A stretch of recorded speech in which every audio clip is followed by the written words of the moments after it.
Hi, I'm Spencer Christian. On this episode of Tracks Ahead, we'll climb high into the mountains of the Hakone National Park to experience spectacular views of Japan's Mount Fuji on some rather unique railways. Visit a Wisconsin rail artist who creates memorable images in the shadow of Green Bay's Lambeau Field.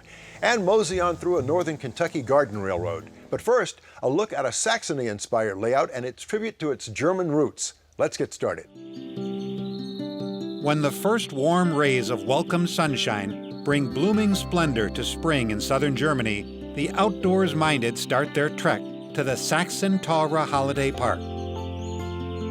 There, it's easy to experience the commerce, history, and nature of the area right up close. The park is not far from the Elbe River, in the legendary romantic area of Dahlen-Heathland, about 35 miles east of Leipzig. This gorgeous region is extremely easy to reach from Dresden or Berlin.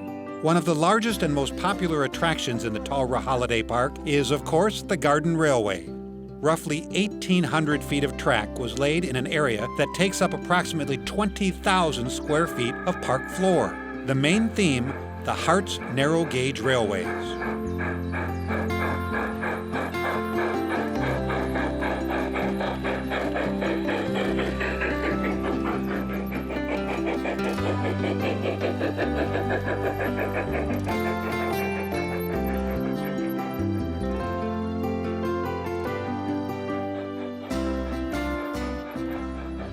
The idea to integrate an LGB railroad in this holiday park in southwest Germany, approaching the Czech border, was originated in different childhood experiences shared by a father and son.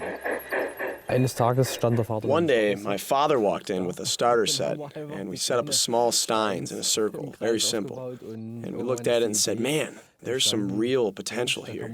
We can make many things out of this. And that's pretty much how the idea came about, and so began the entire thing. And since both of us from a young age, me from my childhood as well as my father from his childhood, we both had a very close and real connection to railroading. So we simply began to develop this idea a little further, and the project then grew piece by piece. And you can clearly see how well those pieces fit. One feels actually transported to the Harz, with realistic buildings and many intricate small railroad scenes on the periphery.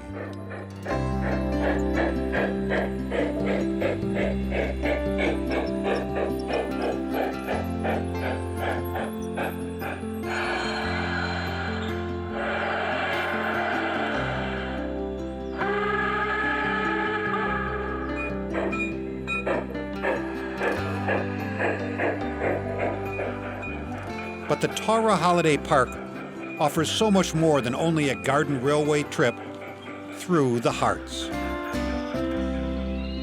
The whole idea behind the park is that it's a destination. It has many different areas and exhibits that are designed to attract people to the park. We keep it fresh by offering our visitors new things all the time. Maybe that means some new buildings in the miniature park, or maybe some new ideas. For example, we now have a new minerals exhibit, and of course all the nature here, naturally it plays a major role. Another draw is that it's a family draw, an outing, but the drive isn't all that far from anywhere. Plus, we have several small vacation homes and also vacation apartments and flats. You could spend an entire vacation here like you normally would on vacation. Or just make it a day trip or spend the day and the night. It all depends on what your plans are or what you might be celebrating.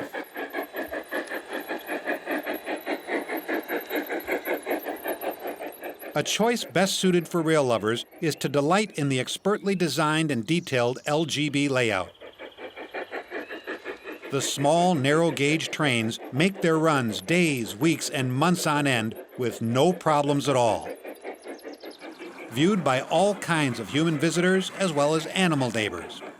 Taura is another example of how sturdily the Lehmann Garden Railway equipment is designed, built, and maintained. Other highlights for the entire family are the famous sights worth seeing in the Free State of Saxony in expert miniature design and construction. And one of the absolute must-sees, the Dresden Church of Our Lady in incredible detail.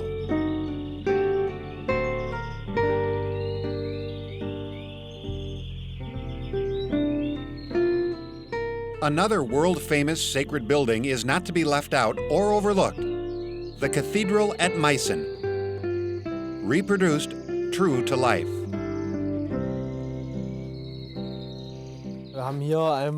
Behind me, we have the Albrecht Castle along with the Cathedral of Meissen. This is built in a 1/24 scale. We decided on 1/24 to make the calculations a lot easier for us, considering that this is one of the biggest projects to date. We also have the Muldenstein Castle, which is near Leisnig. We put that in so that we could have something that represents the area.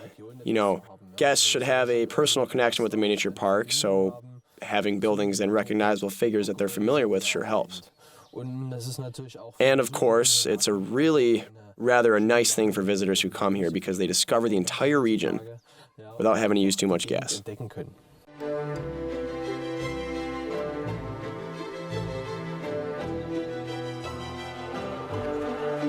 A narrow-gauge railway is of course a must-see in the Free State of Saxony in miniature.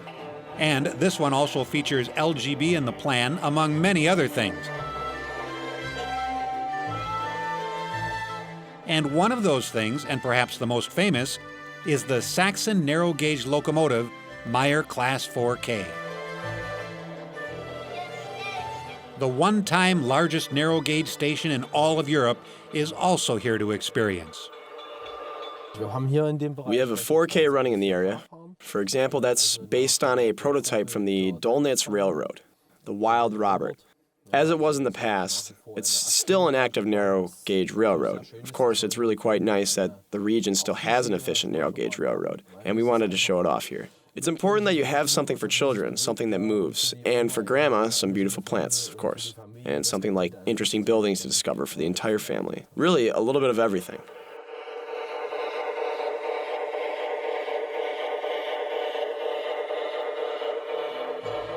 The passengers on this little Dolnitz Railroad pass another striking and famous building from Saxony's rich architectural past, the Battle of the Nations Monument in Leipzig. This model is an outstanding reproduction that precisely mimics the monumental dimensions of the original. The model took over 4 months to build, primarily due to the care taken to ensure that not only the building was true to form, but to make certain that the surrounding landscapes and miniature detail were spot on as well.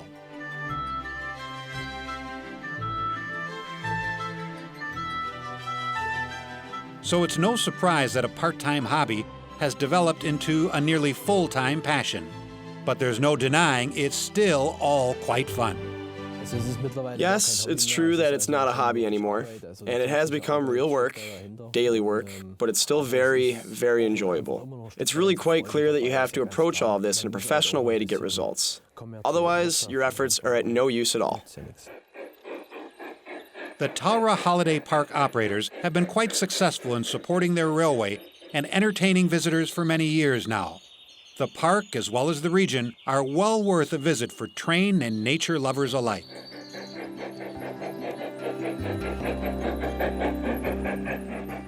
Seeing layouts from around the world cements the fact that railroad appreciation is truly a global sentiment. Coming up, a trip to Green Bay, not to catch a Packers game, but rather to meet an artist whose own rail history is quite evident in his work. But first, a northern Kentucky couple show off their stunning garden railroad. Each year we open our layouts up to the public, and so we really enjoy having the public come in and see our layouts and talking to the people. Inspired by the Bluegrass nickname for Kentucky and adding their initials, Bill and Pam Brown created a G-scale or garden railroad in their own backyard. It all started after the Browns of Fort Mitchell, Kentucky, attended a national train convention and fell in love with the variety of layouts. We had this inner layout, patio, already in existence, so I had to design this inner loop to go around the existing patio and waterfall. And it wasn't easy, but we got it done. They learned it's more common for G-scalers to build a railroad first, then landscape around it. But in this case, Bill and Pam already had a beautiful garden and wanted to enrich it. So he laid the rails and she worked the soil. There's trimming involved. Many of the plants will get big, but to keep them in scale, you have to, tend to them. We have clematis on the fences and gates. Then we have the dwarf plants that kind of fit in with the G-scale train and the buildings. The inside loop is 100 feet and the outside loop is 150 feet. The track is brass, so it has to be cleaned every once in a while so that the trains have good contact with the rails. I don't leave the trains out. I always take them in at night when I'm running. Behind me is a forestry station with a tower, and then farther back is a lumber company that I set up and the back trains are lumber. They haul lumber and wood. The inner circle have two little village areas that we set up, and there's a fire truck, there's a firehouse with fire truck in it. My occupation is selling fire department equipment, so I kind of lean towards it. I've got a couple firehouses in the layout. It took months to get it right and years of ongoing maintenance to keep it all running smoothly. I started out with LGB, which was German, and the company's still in existence, and they're quality trains, and I have 2 or 3 of them. And then I have a USA trains and Aristocrat trains that I have purchased. I have a remote case that's waterproof, so I can keep it out. And I'm using DCC power, and I have a remote that I can control each train. So it's track powered, so that makes it nice. And I can make the bell ring or the whistle blow. That really makes it interesting.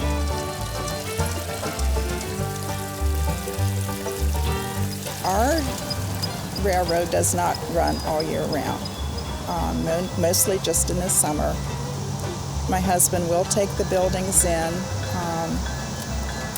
the fall, late fall, and he'll bring them out again in the spring. But the track stays. I mean, we could run the train, but we've never attempted to do that. It's a lot of work, but I think we really enjoy when people come and visit. You meet so many interesting people.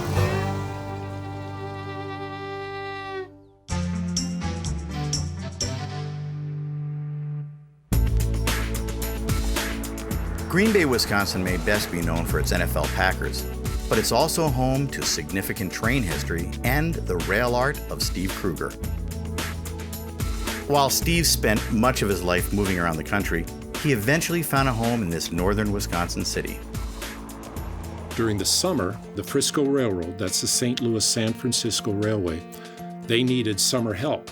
They needed switchmen, they needed brakemen. I worked for the railroad from 1965 June to the end of September as a switchman brakeman, and after that got drafted into the Army. After a stint in the military, Steve found his old job at Frisco and Western still waiting for him.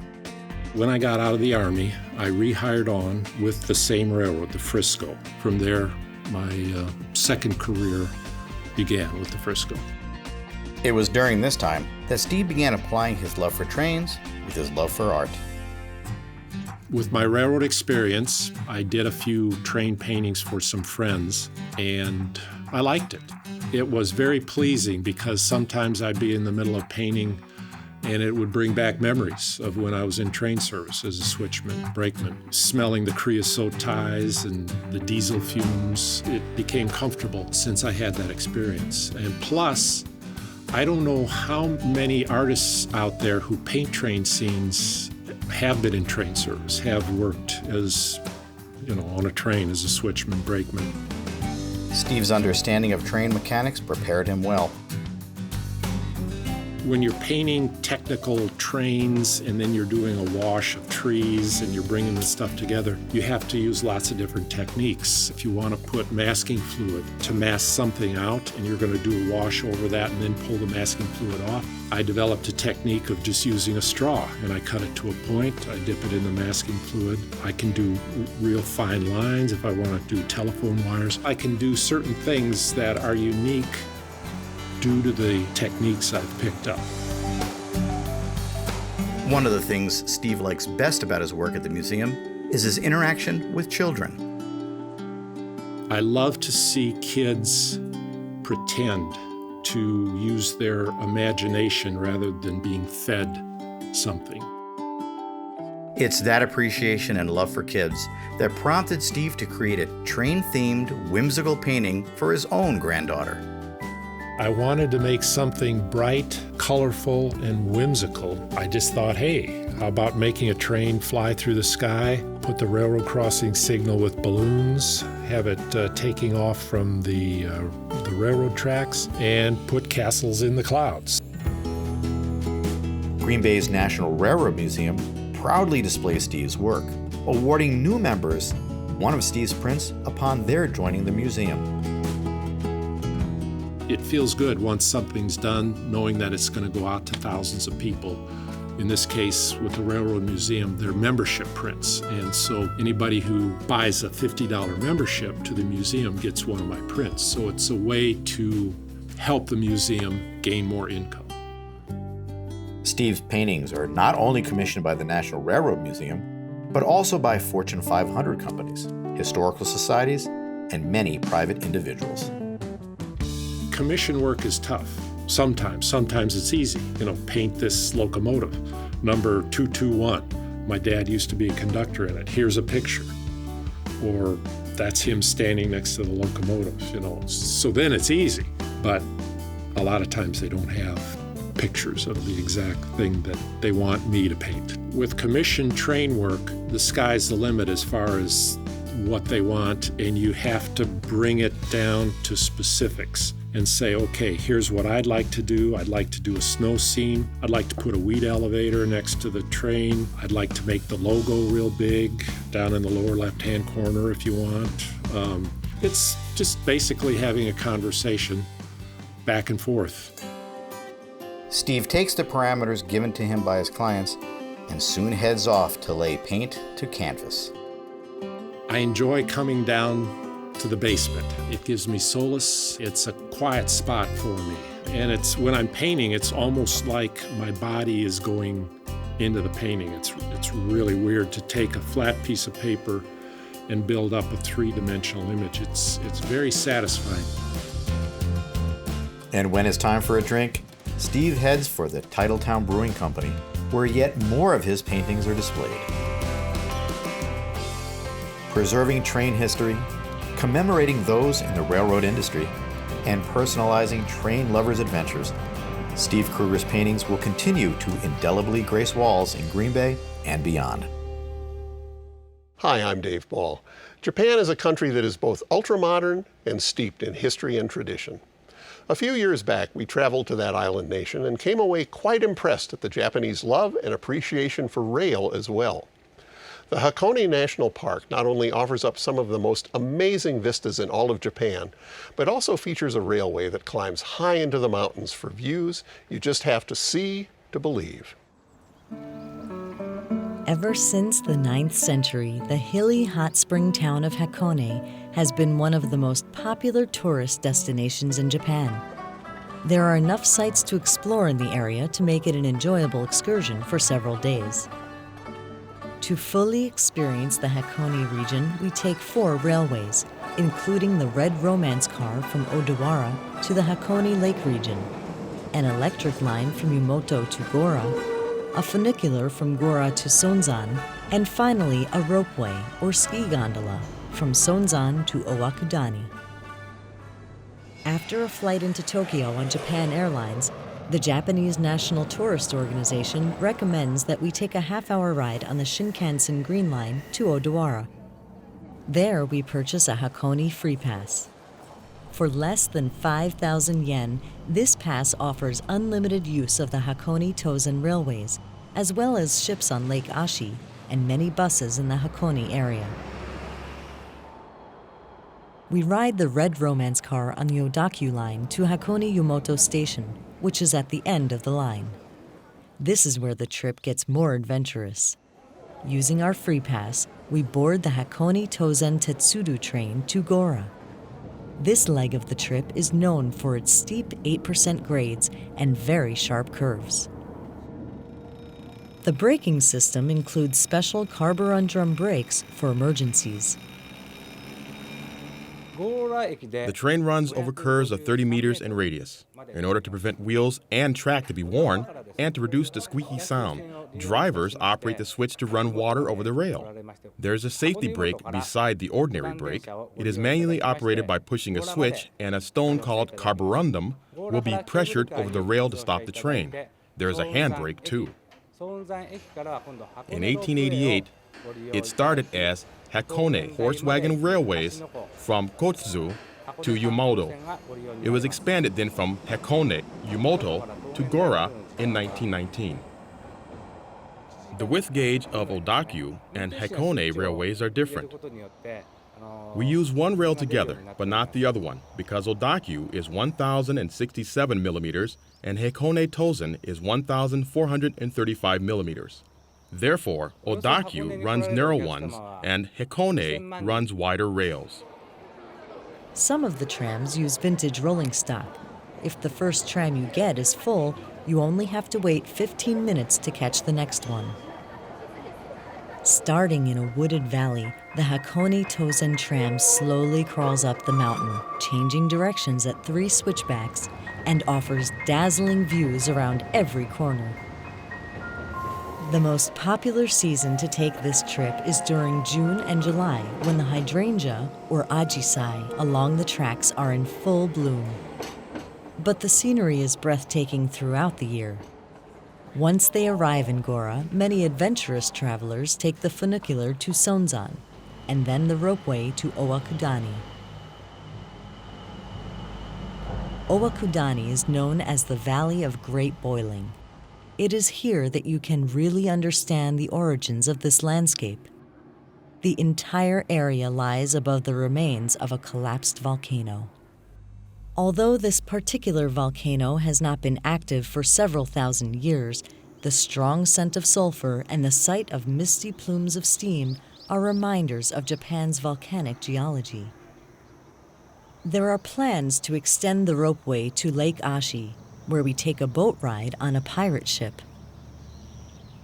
On a clear day, you can gaze up at Mount Fuji's snowy peak, and you'll also behold the bright red floating torii, or gate, to Hakone Shrine, a majestic architectural treasure that stands as a symbol of the link between Shintoism and the natural world.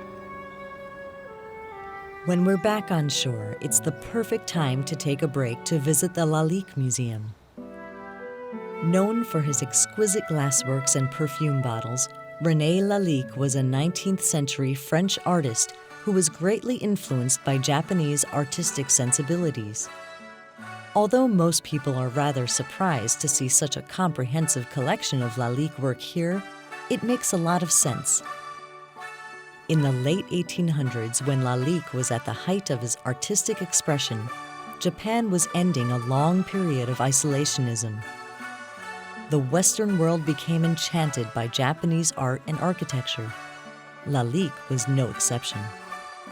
Now known as Japanism, Japanese-influenced work had a great effect upon the Belle Epoque era. Simple natural motifs, a subtle color palette, and delicate lines characterize the art glass that Lalique produced during this time. There is a connection to railroads here, as the museum features one of the original cars from the famous Orient Express.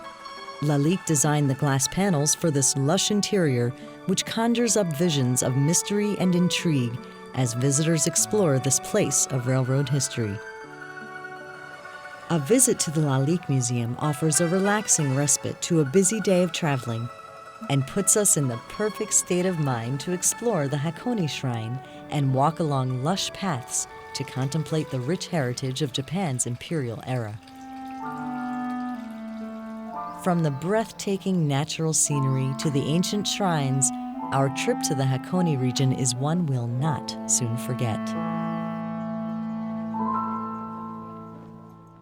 Tune in throughout this season to catch even more classic track segments as Dave revisits some of our favorite stories from these past 25 years on the air. Well, that's all for this episode. Please join us next time for more Tracks Ahead.